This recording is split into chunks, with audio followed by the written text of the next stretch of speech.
And I'm here. There it is. I guessed it. I knew it would be Led Zeppelin. How did I know that? There are few people who've done more to buy time for this country than my next guest, Professor William Jacobson of Legal Insurrection. He has put his focus on critical race theory, and the professor and his team at Legal Insurrection are helping to dismantle it in gentlemanly and yet vicious style. Professor Jacobson, Legal Insurrection, joins us for this next segment of the Todd Herman Show.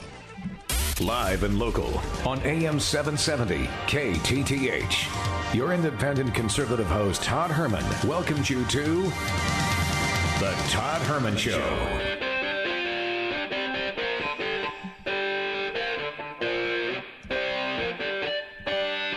Oh, the black people are all down to suppress. How do I have 2 medical degrees if I'm sitting here oppressed? I also want to acknowledge that much of the violence and destruction, both here in Seattle and across the country, has been instigated and perpetuated by young white men. Think of our nation's problem as more like an apple pie, with the racial injustice baked right into every aspect of our society. Today is, in fact, the day the Lord has made, and these are the times through which God has decided we shall live. Times such as these, it says in the book of Esther. By my reading of the word, God was pretty happy with all the different flavors of human beings he created, and it was good. And yet, racism being installed in the minds of our kids. One man, I think, deserves massive credit for unveiling and fighting this at every single level. The left picked the wrong man to try to cancel. I said it at the time. Professor William Jacobson joins us, legalinsurrection.com. Professor, it's been too long. Welcome back to the Todd Herman Show. Thanks for having me back.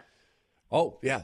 And feel free to speak as loudly as I do. I want everybody to hear your voice, Professor. Okay. All right. You, so commonly, I read your site 3 to 4 times a day, and I've noticed your focus on critical race theory. I want to thank you for that. You took apart a piece of, well, some might say journalism, written by Alana Durkin-Ricker for the Associated Press. She wrote, some Republicans claim the DOJ is treating Jan 6 defendants harshly because of their political views, while letting people involved in violence during last year's racial injustice protest off easy. Our review of court records tells a different story. Professor, I'm just going to shut up and let you just also dissect this for my audience. Right. Well, this was a classic example of comparing apples and oranges. There's 2 very different circumstances. They did not try to compare the severity of the particular crimes, and they did not try to compare the law enforcement effort. What you had with Black Lives Matter is only the worst of the worst offenders, people who set fire to police stations and things like that, being prosecuted. You didn't have everybody who was in attendance during a riot be prosecuted. But that is what you're having with January 6th.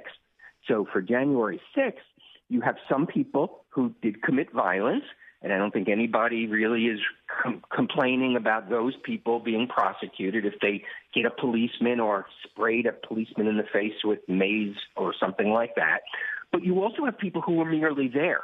You have people who were being prosecuted who were even never entered into the Capitol building. And that's the difference. So she's trying to say, well, the punishments were just as bad for the Black Lives Matter protesters, but those are the people who actually committed violence. With January 6th, the people being prosecuted, and most of them haven't even reached the sentencing stage yet, are people mostly who did not commit a violent act. So it's completely comparing apples to oranges. There is no question that the effort made, and the feds acknowledge this, the effort made to prosecute anybody in any way connected to what happened on January 6th is extraordinary at the federal level. They have they're putting all their resources. They're asking the public's help to identify people. And again, nobody's complaining about that for the people who committed violence.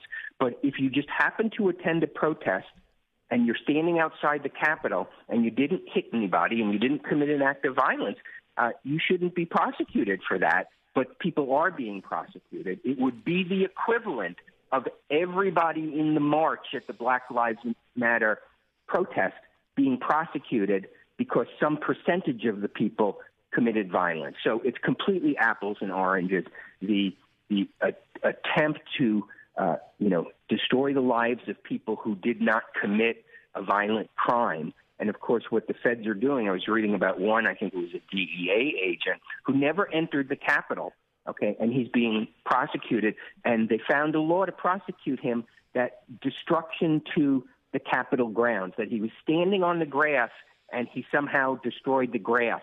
That's what they're prosecuting him for. You don't see that. You don't see that with the Black Lives Matter protests, nor should you. If somebody's just standing on the street, okay, protesting, they shouldn't be prosecuted. You shouldn't be looking for a crime, okay? Oh, well, you were jaywalking, so we're going to now prosecute you for jaywalking because you were at this protest. So it's completely disproportionate. The AP article was, in my mind, completely intellectually dishonest. No, I couldn't agree more. Professor William Jacobson's with us, legalinsurrection.com. It's a daily, it's in fact I read it multiple times a day. I suggest you do the same. I would say this, though, Professor. I think you and I can both agree that it's incredibly sad and tragic that one of the founders of Black Lives Matter Incorporated, Patrisse Cullors, is now imprisoned, one would say, in her $2 million home in Topanga Canyon, California, where she erected a fence to keep the hordes out. I feel so sad for her, given the view and the temperature and the neighborhood. I just shed tears. And on that comment, I want to bring this back to I want to ask you a lawyerly question. Professor, there were lawyers who followed Antifa and Black Lives Matter Incorporated around this country and were there to bail them out. Kamala Harris helped raise money for them. I've seen Rudy Giuliani disbarred. I've seen now people who made claims of election fraud that they're facing disbarment or at least censure. Is it okay from a legal, ethical perspective to have groups of lawyers saying we are here to bail rioters out, or even people who attempt to murder cops, as happened in multiple occasions, night after night in Portland, and sadly attempted to burn cops to death as well? What are the ethical implications of lawyers doing that for people? Well, I don't think there's anything wrong with that. I mean, lawyers should be protecting the constitutional rights of their clients.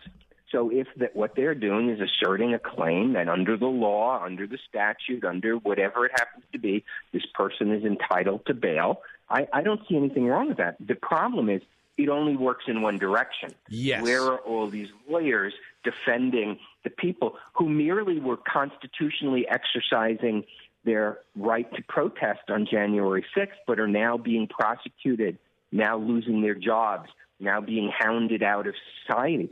So that's the problem. The problem is not that lawyers defended the constitutional rights of Black Lives Matter protesters. The problem is they don't do that for other types of protesters, and so it's completely disproportionate.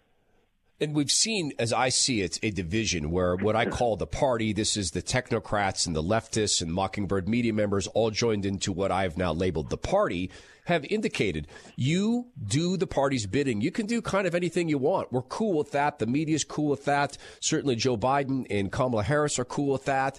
We'll let these things go as I see it. But if you dare challenge the party, the view on the COVID or the view on critical race theory, the view on the election results, then we're going to punish you. And speaking of critical race theory, you have devoted a lot of resources at legalinsurrection.com to really uncovering this. And we're going to take a traffic break here in just a couple minutes. So let me just start with, why did you take your estimable focus and the resources of the Legal Insurrection News Foundation, which, by the way, to which you can make a donation, why did you decide to focus so heavily on critical race theory? Well, it really was an outgrowth of my experience at Cornell University, where I teach at the law school, where last summer, in July, the president of the university announced that we were going to become an anti-racist campus, and it delegated authority to impose mandates on various students and faculty and staff. And I didn't really understand what that meant, so I started to read up on it, and one of the assigned books for the summer was Ibram Kendi's How to Be an Anti-Racist.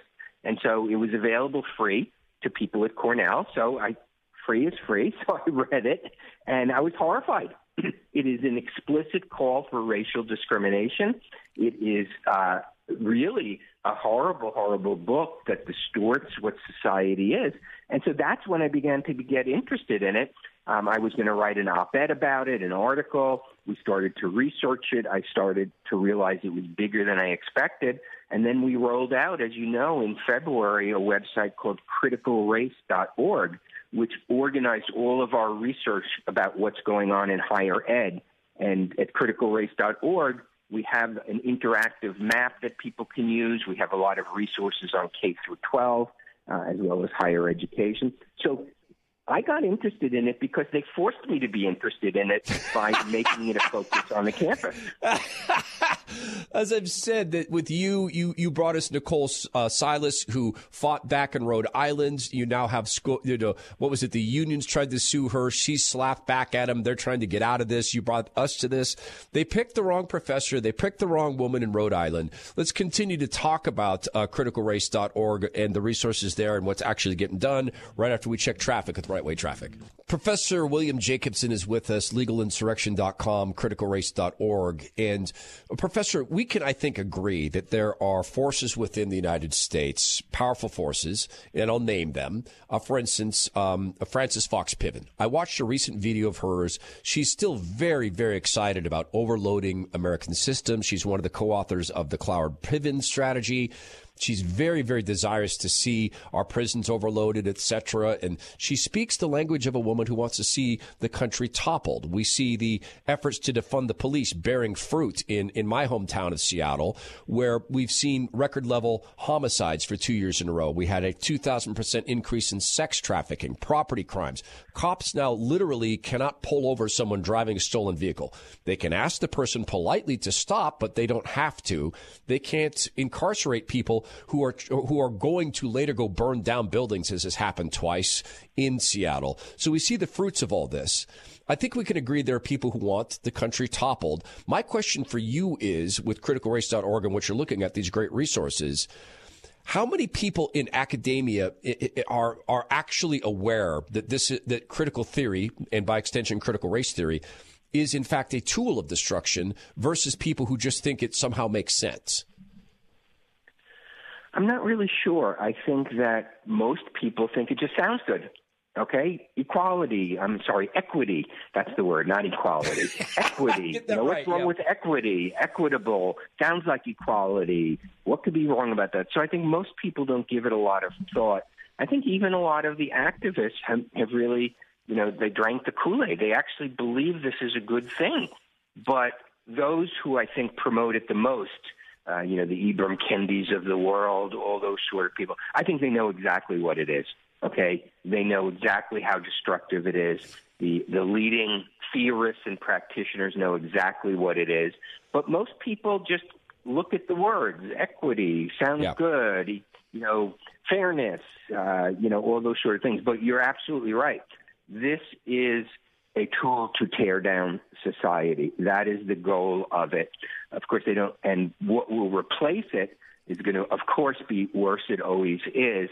And so it's a complete distortion. It's an attempt to institute perpetual racial conflict as the driving force in our politics. And I can't think of anything that would be more destructive for our country to move in that direction. I mean, what could be worse for our country than to teach kindergartners that the single most important factor in their future is the color of their skin, that the single most important factor about their schoolmates are the color of their skin, that the country is irredeemably racist and bad. This is an attempt to undermine our society and tear us down, and they're having some success. Oh, they are. And if only there was a historical precedent for racial scapegoating being bad. But alas, there is no historical precedent for that, of course. And Professor, at criticalrace.org, you have these resources and the maps, et cetera, the heat maps. I want to ask you, there's the heat map, there's the big picture. You guys have tracked this story by story. I get notes from people, for instance, in South Dakota who say, thank goodness this stuff isn't here. And, I'm broadcasting today from North Idaho where I've been living, and I think you know that. I get people saying, well, we're so glad critical race theory isn't here. Is there a place in the country, near as you can tell, that has immunity to this? And are there places in the country where it doesn't exist, or places where the left doesn't want to bring it? Well, I don't think there's any place where it doesn't exist, but it depends on whether it is government sanctioned or not and government promoted. So it is in many of the blue states. It's not in many of the red states, Florida being one that jumps to mind. I consider Florida now basically a red state or reddish state. So it varies. But the problem is teachers want to push it even when the school district doesn't necessarily embrace it and when the state doesn't want to embrace it. There have been a couple of those incidents that have been on TV the last week where teachers have taken it upon themselves. I forget where the person was from, but there's that Antifa guy who bragged that he had X number of months to turn these students into revolutionaries. So there are teachers who are pushing this. And what we have found is that the teachers are some of the most aggressive proponents of this, and the teacher unions. If for months and months and months, the National Education Association said, "Oh, this is a Koch brothers dark money conspiracy. Critical race is not really being taught in the schools." Yeah. And then all of a sudden, a month ago, they announced it is being taught in the schools. We support it, and we want it in every of the 14,000 school districts in the country, and we're going to put our $350 million a year budget behind it. So how quickly it went from it's not real, it doesn't exist, it's not being taught, to yes, it is, we support it, and we're pushing it. Same with the American Federation of Teachers. For months and months and months, it's not being taught, it's not real. And then they come out and they say, well, we're going to pay for lawyers to defend the teachers who are teaching it. So how is it that you have to hire lawyers to defend the teachers who are doing it, but at the same time you say it's not happening? So it is happening everywhere. It's being pushed by individual teachers. It's being pushed by the unions. Even if the governmental entities, the school board, the town council, the state education department have not embraced it or against it. And that's why parents need to be vigilant, and that's why I am a huge supporter. If state governments could do nothing else but pass transparency laws, require the curriculum to be posted online, require the school assignments to be accessible to parents, give parents a right to visit classrooms and observe. If transparency will solve a lot of this problem, because one of the big problems is that parents don't know what's going on in school. I heard somebody use this explanation. It used to be a generation ago, you would bring your textbooks home and you'd bring your written homework assignments home if you're a child, and your parents could see it. They could see what's going on.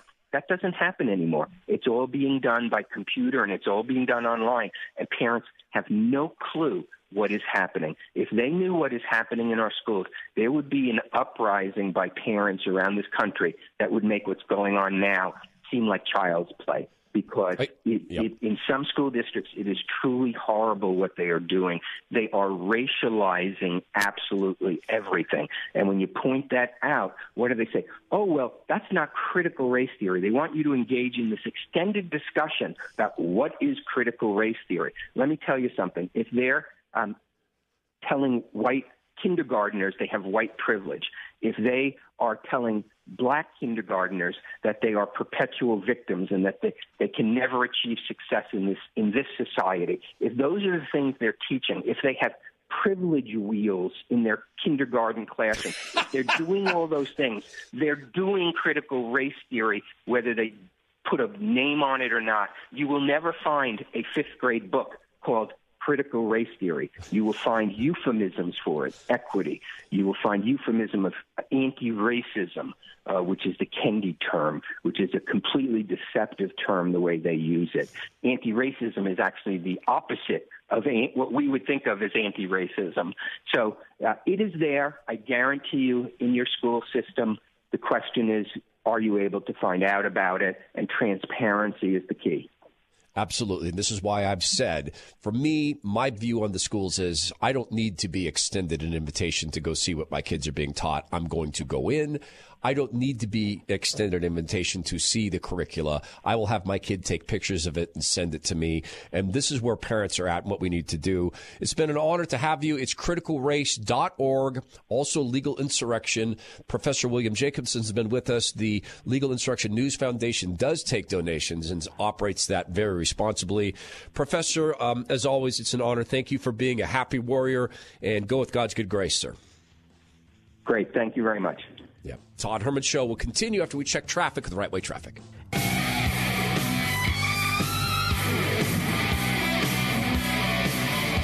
Thank you for listening to the Todd Herman Show. That was Professor Liam Jacobson. If you're on the podcast, that was the last segment. Don't skip that. There is reason for hope in this time of choosing. And on a temporal basis, we just listened to a man who is now exposing that which was not to be exposed. And quite honestly, it's been a little bit frustrating throughout these many years that, and I don't mean to speak for Jason, he speaks well on his own, that he and I really at this radio station have been talking about critical race theory type teaching in the schools for probably 6-7 years. Dory Monson has put his focus on this. And this is one of the reasons why when I get notes from time to time from people, and they're super well intended, of saying, hey, Todd, do you know that most of your audience is podcasts now? And I get that. And so do national issues. And I also say, this is 770 KTTH. It's a Seattle radio station. These are my people. And the reason that I will say to the national audience as it is, guys, you have the golden opportunity to see your future. This rarely happens in society, where you have a chance to see what's coming because it's empirical. It's not theory. Okay?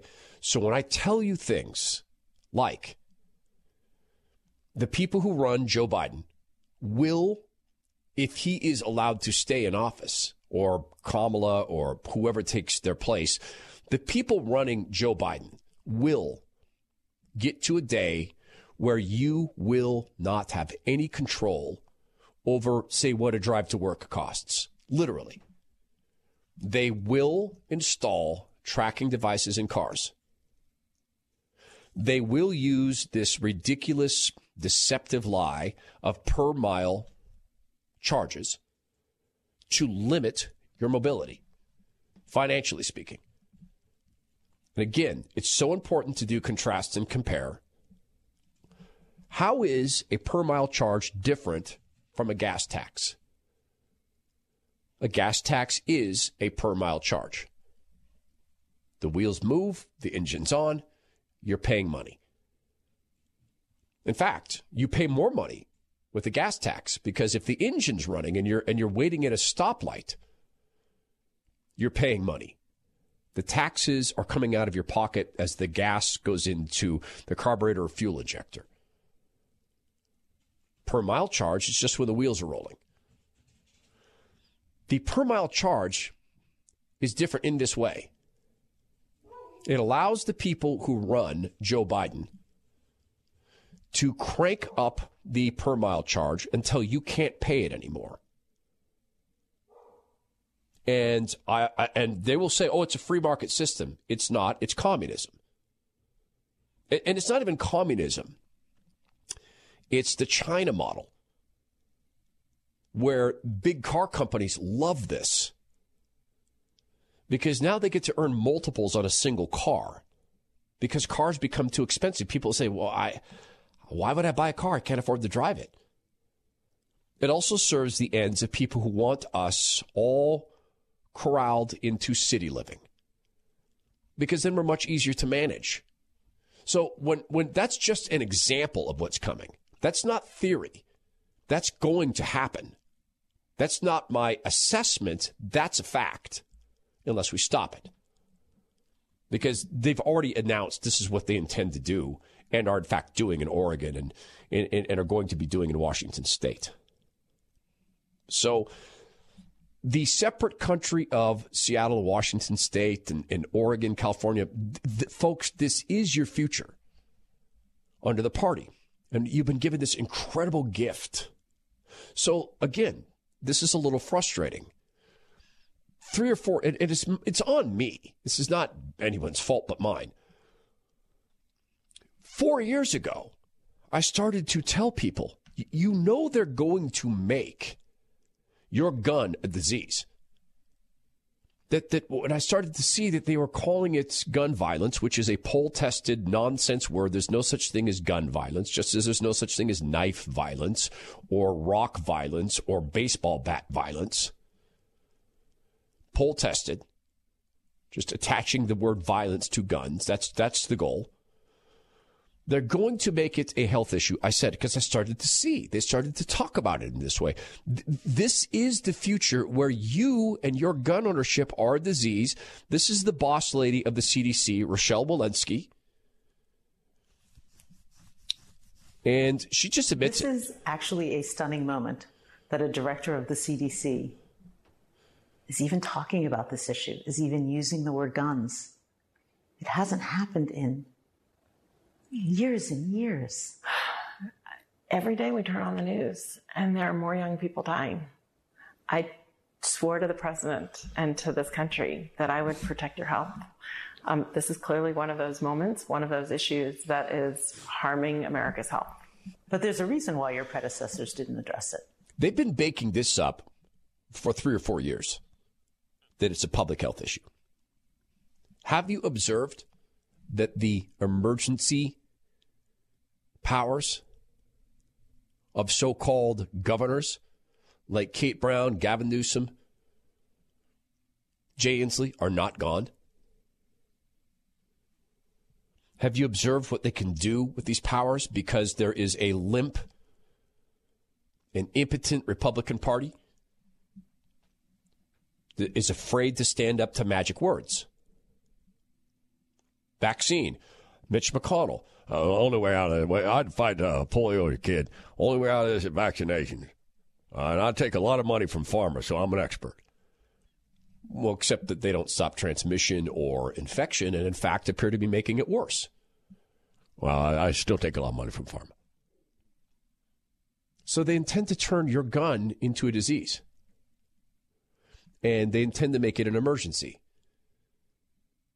And they just keep cracking open the Overton window wider. They do say they want to come and get the guns. And absent a Supreme Court ruling that erases the Second Amendment, 95% of people are never going to give the guns up. As I read the Second Amendment, inalienable, that's, to me, that's our authority, the Constitution. I believe the Constitution was inspired by God Almighty. Personally, I'm not giving up my guns. Sorry, it's inalienable. That's my view.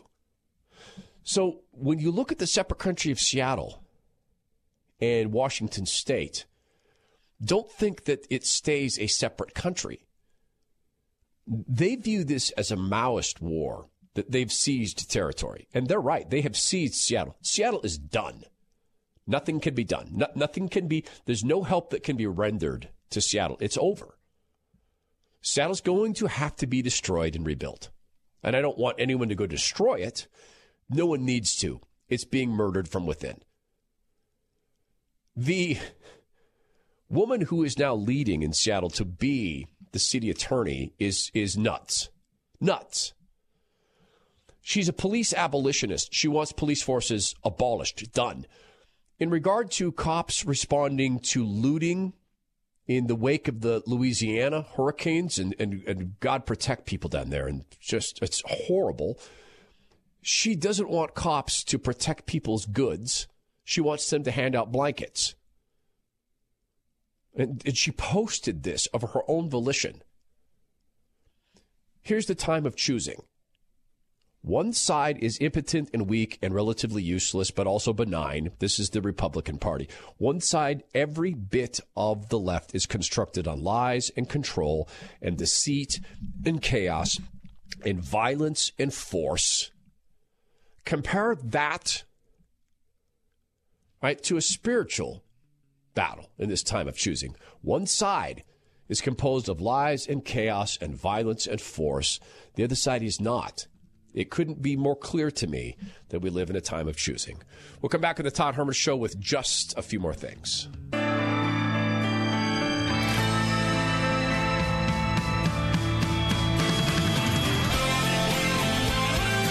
Appreciate you listening and sharing the show with people. I got a note from Kopp yesterday. It says he tells everybody now, listen to the show. And, man, thank you for that. We continue to get notes now from around the country. And I've said, don't ever compare anyone to Rush Limbaugh. Don't do that because it is not an honest comparison because no comparison can be made. So to all the folks, though, who are writing and saying, hey, I've chosen you as what I listen to now in the wake of the death of a truly great man, Rush, and God rest him. Number one, welcome. Number two, thank you for that choice. I also, have been most of my life a talk radio fanatic. So I get it when you choose a show, and I appreciate that so much from you. We're going to talk next hour about the obvious, a bunch of things next hour. One of them is top-down, bottom-up squeezing of America. People fail to recognize. I mean, the bottom-up is easy now to see because we've exposed it and others have exposed it. Critical race theory, perverse pornographic sex ed, the masks that are useless despite this unbelievably insipid new study that will completely demolish tomorrow, continue to be useless in the wake of empirical data that showed that they make no difference. But they divide society. The dividing of the people who are supposedly vaccinated versus the people who have not gotten the mRNA injections. Just the division, the tearing apart of society. That bottom-up stuff is sort of easy to see, even though the vaccine stuff is top-down. What's harder for people to notice is the top-down push to force companies to go woke. Just understand this. When everybody's woke, there is no woke. When everybody pretends the emperor's wearing clothes, then there's no such thing as naked. And this is one of the features of the party, is destroying meaning. Truth is what the party says it is. So next hour, we're going to talk about that in some detail, including what the party shows they're going to do to people who disagree with the party. The going after your bank account is not a theory. Okay, remember when it was when it was just banning Alex Jones from social media? It's just Alex Jones. We're being told it's just General Flynn who's going to be removed from his bank because of his views. Does anyone believe it's just General Flynn they have in mind? We'll talk about that next hour. Let's get into just a few more things. It's a quick arrangement of news-like items laid out into a logical and sequentially ordered list, thereby inserting some order back into a world being made purposely chaotic. I blatantly stole this music, from the movie, but also my friend Dave Bose, who used to use this on talk radio, because sometimes a theme arises. The good, the bad, and the ugly. So as we go through the stories, you'll notice a progression. I didn't say progressive. I said progression. And always remember, we do number the items because we love Thing them. One. So a reporter doing reporting, asking Circle Back Psaki, hey, you guys lied about the dog that the Biden family owns going around biting Secret Service agents. So, hey, about that. It is significant because we expect honest information even for minor stories. So can you explain to us why there was some kind of misleading account presented to us? And if we can't get honest information about minor stories, why should we have faith in the administration's account for larger issues like Afghanistan? Boom. That's a great question. You lied about the dog biting people. Are we to think that you're not lying about other things in relation to the news? And of course they are. Next hour, I'll go through the fraud that people are beginning to notice in death counting from people who got shot up with the mRNA injections. The CDC is lying about that. Next up in just a few more things. Thing two. Martha Raddatz actually does some journalism. She's talking here to Tony Blinken. We're supposed to call him Anthony. I apologize, because he's very, very, very serious and thoughtful. A very senior Taliban leader repeatedly assured the Afghan people that they would be free to travel after August 31st. But Secretary Blinken, they do not trust. I mean, I know you say you don't trust the Taliban, but now you're telling me we should trust what the Taliban said. It's good to hear. Dang it. Guys, it's okay to be reporters. It's okay to ask questions of the party. They don't have the party as a whole doesn't want you to have press freedom. They're just bouncing that around like a dead mouse and a cat right now for you. Next up, and just a few more things as we progress towards the ugly and the good, the bad, and the ugly. Thing 3. The Daily Show took on who they call Epic News Bro. Chris Fredo Cuomo, they call him. Or is the greatest journalist one who simply knows that he's the greatest and is willing to throw down with anyone who disagrees? You're not better than me. You think you're better than me? That's a mistake. This is the Daily Showography of Chris Cuomo. Epic News Bro. It's good fun. It's good fun. I think we get to have humor sometimes. I think that's still allowed. Next up, and just a few more things. Thing 4. I still can't tell if Al Roker is being ironic in this clip. And folks on Twitter have been, well, he's too old to be doing this. Well, hey, guess what? Screw you, okay? Try to keep up. Keep up, okay? So Al Roker. These young punks. I will come after them. I will drop them like a bag of dirt. I hope he's being ironic. Incidentally, a listener reminded me yesterday that Al Roker admitted he had to go into a closet in the White House and defecate in his pants because he couldn't find a bathroom. I had a friend who once got lost in the White House. For real. He was there at a party, and that they shut the party down, and he didn't get out, and he was locked in the basement of the White House. Next up, in just a few more things. Thing 5. I said the good, the bad, and the ugly. Ladies and gentlemen, Al Sharpton. What it reminds me of, quite honestly, his guest is a suicide bomber. Someone who feels like they have the right and the moral duty to mess up somebody else's life for the greater good. Oh, who's Al Sharpton's guest talking about? Pro-lifers, suicide bombers. We'll come back on the Todd Herman Show.